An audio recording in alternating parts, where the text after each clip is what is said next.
Hey all you dudes and dudettes, my name's Dan and we think Bitcoin can go up almost 100% from where it's currently at. Now we can't give out investment advice, but we can tell you what seems legit, and a six-figure Bitcoin is it. So we're done counting down to the bull run because we think it's here. So here is the countdown to the collapse. Let's start with why we think Bitcoin is going to continue its trajectory north. First, it's still correlated to tech stocks, and we can see evidence of this in the NASDAQ. As it pushes higher into new highs, Bitcoin is now also doing so. And we got to remember, Bitcoin is much more volatile than regular stocks, so it is going to bounce around much higher and lower than the NASDAQ. But when tech stocks do well, so does Bitcoin, for the most part. Now people are just throwing money at the stock market just hand over fist, and this is partially because a lot of these companies are still showing that they're making massive amounts of money in their earnings reports. And now this just goes straight along with a lot of these market analysts saying that we have a strong consumer, which what they mean by that is a lot of consumers like you and I are still spending a decent amount of money due to what they call wage inflation, or more simply put, people are being paid more. And many of these market analysts also believe that we're just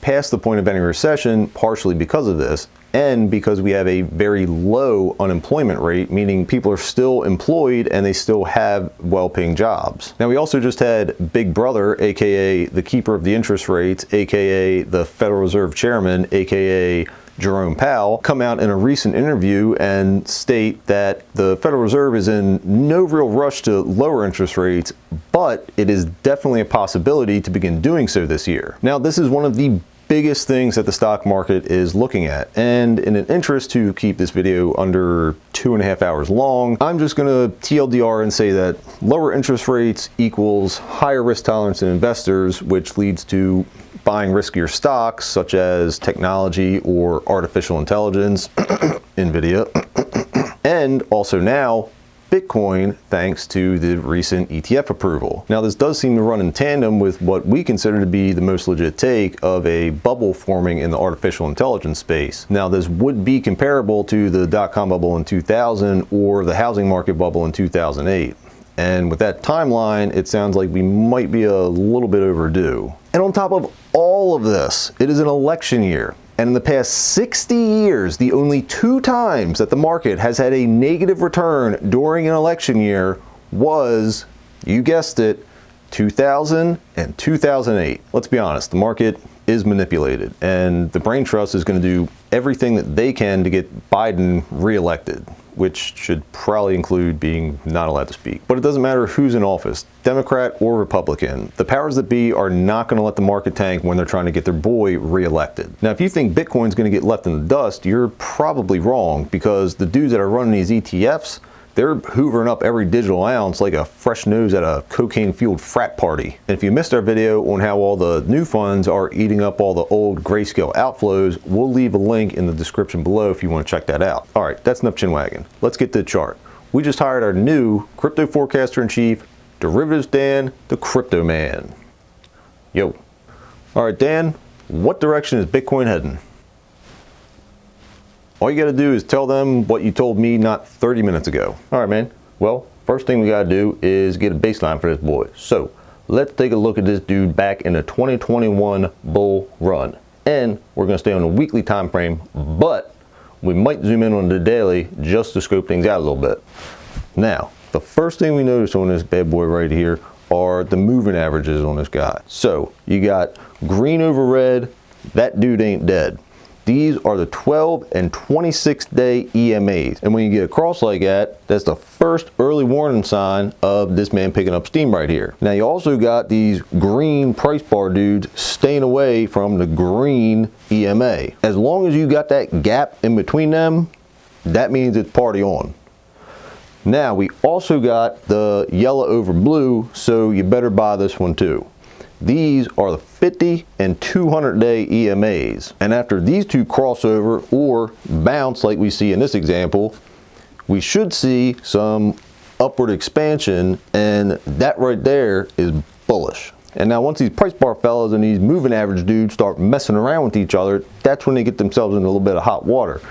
Quick example, you can see right up here, they begin fooling around and then they fall. Now, this is also on a lower associated buying volume and a little bit higher selling volume. Just a quick example. Now we're talking bull run right now, okay? So why don't we take a look at what really kicked all this off? Now we can see that this dude down here bangs out on higher relative volume compared to these gentlemen back here, which had lower buying volume. And if we keep going, we see that this dude bangs out on even more buying volume, and this is past that old 2017 high. Now if we follow this price action up top here, we can see that this is on lower or decrease in buying volume, means less buyers are coming in here buying these boys. And the red volume bars that are coming in means more sellers are selling this guy. And now if we fast forward a little bit and we follow this boy where he's going right now, as he's approaching this old resistance, we got these two very fine green gentlemen coming in here showing buyers are entering the market. All right, so now volume's cool and all, but how do we know we're slowing down or speeding up with this? That's when we take a peek at the RSI. This is the relative strength indicator. Did it work? It did? Okay, cool. So think of this dude as like a trend strength indicator. Now when this boy gets above 70, it's like, wow, that's powerful. Now a little something these boys doing the research observe is that the old BTC loves to hit the 90 level before coming back to earth. Now we're currently about 87, 88 down here with this, and yeah, that boy's getting high, but BTC needs to hit that 90 or above before he's going to come back down. So we believe right here we got a little bit more room to run before he takes a breather. So now according to our highfalutin algorithm, we're going to see this boy come up here and we're going to push a little bit higher, and we're going to see RSI come down here and we're going to have him push up higher into the 90s.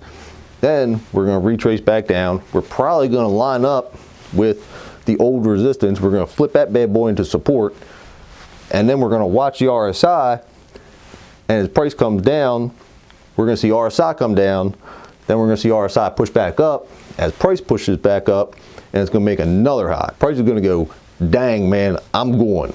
And then RSI is going to be down here, and it's going to make a lower high relative to this last high. You sticking with me on this?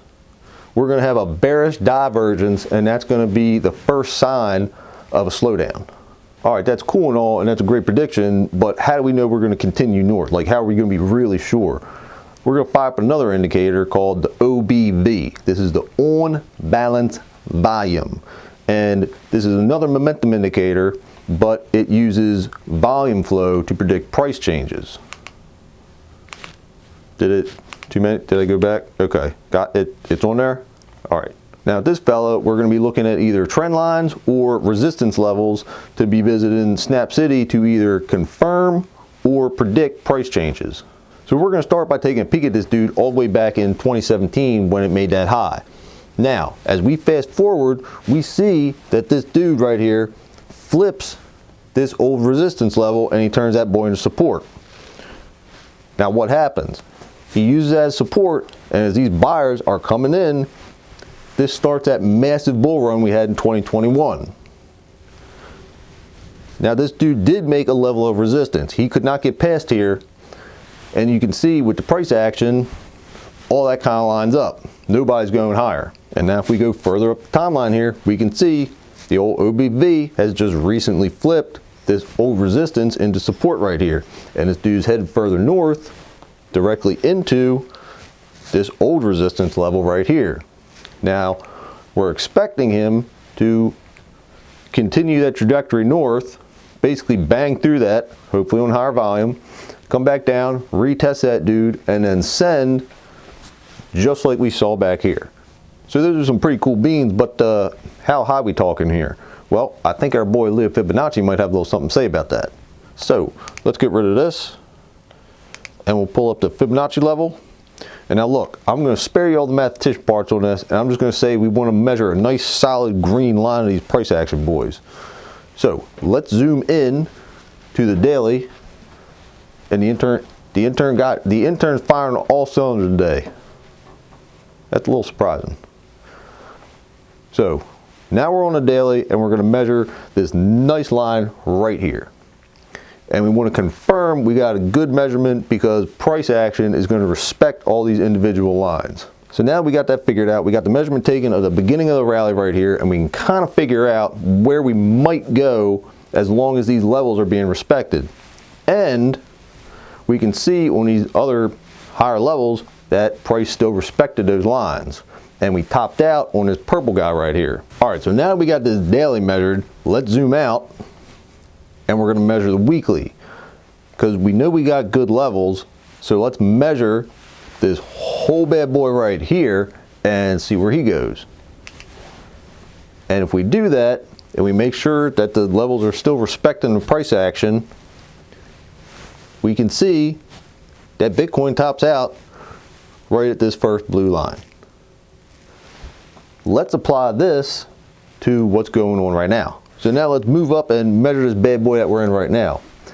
And you can see if we measure that initial run up, and as long as price respects the same levels and we top out at the same purple line, we're looking at about $90,000 on a Bitcoin. Now where are we going to be really headed? If we measure it again on the weekly, which we're still on the weekly, we're going to measure that purple all the way back down to the beginning where we were, and we're going to get right around a $133,000 Bitcoin. All right, now those are some really cool beans, but how long is this going to take? Am I going to get rich or what? Let's just do a little bit of simple time measurements. This first run up, it took about 112 days, and if we measure this second peak, that took roughly 350-ish days. So if we apply the same time frames to roughly the same areas of the price action of the first bull run, then we see we got about 112 days, and that puts us out in around June. We should probably see a peak, maybe, I don't know. And if we also measure the 350 days, that puts us out in January, right around January 13th. Now, when does the next president come into office? That dude's going to take his seat on January 20th. That's inauguration day. All right, that's about enough of this hot fluting talk. Let's just push all the meat and mashed potatoes together and sum everything up real nicely. So first we got the 12, 26, 50, and 200-day EMAs all expanding away from each other. Next, we're getting a nice little volume pump as price is pushing back into the old resistance levels. Next, we got this RSI dude down here. He's coming in past his 70 level, indicating a strong trend. And what we noticed is that Bitcoin loves to hit 90 or higher on the RSI before it comes back down. Currently, we're at about 87 or 88, so we think we're going to start, pushing just a little bit higher before we see some retracement. And we have the OBV, this boy down here. He just recently snapped this level of resistance, flipped it, turned it to support, and he is headed north. And then we also took a couple Fibonacci measurements. I think that's it. And that's how we got our price target of roughly $133-ish thousand for a Bitcoin. And then finally, we took some time measurements. There it is. We measured the old time of how long it took for this bull run to play out, and we applied it down here to the current bull run, and we're looking at maybe sometime in June that we're going to probably peak, maybe a little bit earlier. And then the second, if we get a second run up after this, we're looking at sometime in January, which lines up with the whole theory of they're just going to let the market crap out on the next guy that comes in office. All right, all you bros and babes, I hope everybody got something out of this week's video. Now look, if we're right, you gotta come back and subscribe. Or you can just do it now so you don't forget. But if we're wrong, we're just gonna delete this video and pretend like it never happened. That's what they do on Twitter. Look, I gotta get out of here. I got a reservation at Smokey Joe's Beer Braised Bull Barbecue, and my wife is calling me. Hey, yeah, no, yeah, no. No, I'm at the light. Ah, crap.